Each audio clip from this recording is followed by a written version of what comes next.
Bonjour, c'est Virginie. La leçon d'aujourd'hui a pour titre « Un voleur dans la famille ».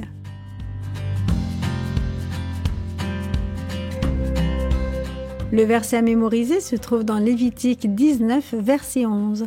« Vous ne commettrez pas de vol et vous n'userez ni de tromperie, ni de fausseté chacun envers son compatriote. » As-tu déjà fait quelque chose que tu n'aurais jamais dû faire? Et puis menti ensuite? Comment te sentirais-tu si tu étais pris en train de mentir? Jacob mentit à son père, faisant ainsi du mal à toute sa famille. Personne n'aurait cru que Jacob et Ésaü étaient des jumeaux. Ils ne se ressemblaient pas. Ils s'habillaient différemment, ils avaient des goûts différents. L'un était le contraire de l'autre. Ésaü aimait chasser, Jacob aimait rester à la maison et s'occuper des troupeaux de la famille. Dieu parla à leur mère Rebecca avant leur naissance. Il lui annonça que l'aîné servirait le plus jeune. Elle ne savait pas comment cela pourrait se faire, mais elle crut ce que Dieu disait. Isaac devenait vieux, il était aveugle. Il décida qu'il était temps de donner sa bénédiction spéciale à son fils. Rebecca lui rappela ce que Dieu avait dit, mais Ésaü était le préféré d'Isaac. Le vieux père voulait absolument bénir son aîné. Un jour, Rebecca entendit Isaac dire à Ésaü « Ésaü, je suis vieux. Je ne sais pas combien de temps je vivrai encore. Prends tes armes et chasse-moi du gibier. Fais-moi un plat comme j'aime, et je te donnerai ma bénédiction. » Tout de suite après le départ d'Ésaü, Rebecca appela Jacob. Elle lui dit ce qui venait de se passer, puis elle ajouta « Ne te fais pas de soucis, Jacob.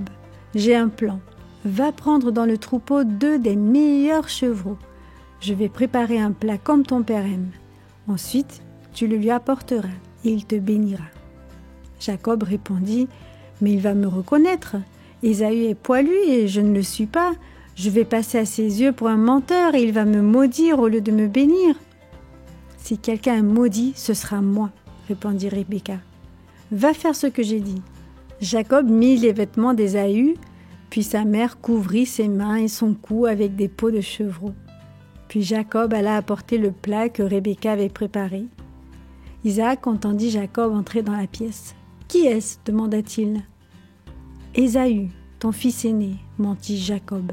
« J'ai fait ce que tu m'as dit.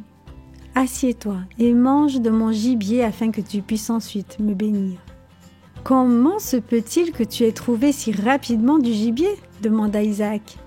« Dieu m'a aidé, » mentit Jacob une fois de plus. Isaac dit ensuite « Approche-toi de moi que je te touche. Ta voix est la voix de Jacob, mais tes mains sont les mains d'Ésaü. Es-tu vraiment Ésaü ?»« Oui, père, » mentit de nouveau Jacob. « Eh bien, sers-moi à manger, » dit Isaac. Jacob s'approcha et Isaac le saisit par ses vêtements et les sentit. « Ah oui, » dit-il enfin tranquillisé, « l'odeur de mon fils est comme l'odeur d'un champ. » Et Isaac bénit Jacob. Jacob se dépêcha de quitter son père.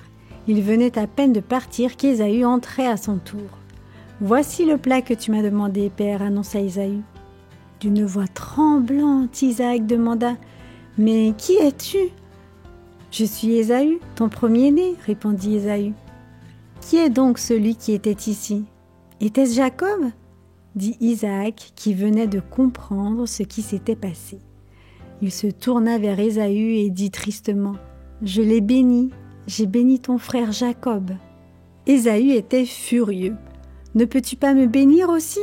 Jacob m'a enlevé mon droit d'aînesse et maintenant il m'a volé ta bénédiction. Ne peux-tu pas me donner quelque chose ?» Isaac secoua tristement la tête. « Je lui ai donné ma bénédiction, je ne peux pas la reprendre. » Ésaü sortit de la tente de son père en marmonnant. « Quand mon père mourra, je tuerai Jacob et reprendrai mon bien. » Jacob savait qu'il avait mal agi. Il était désolé et très malheureux de son geste. Ses mensonges avaient causé des problèmes à tout le monde. Il aurait dû attendre. Dieu avait fait une promesse. Il n'avait pas besoin de l'aide de Jacob, ni de celle de Rebecca. Qu'allait-il arriver maintenant ?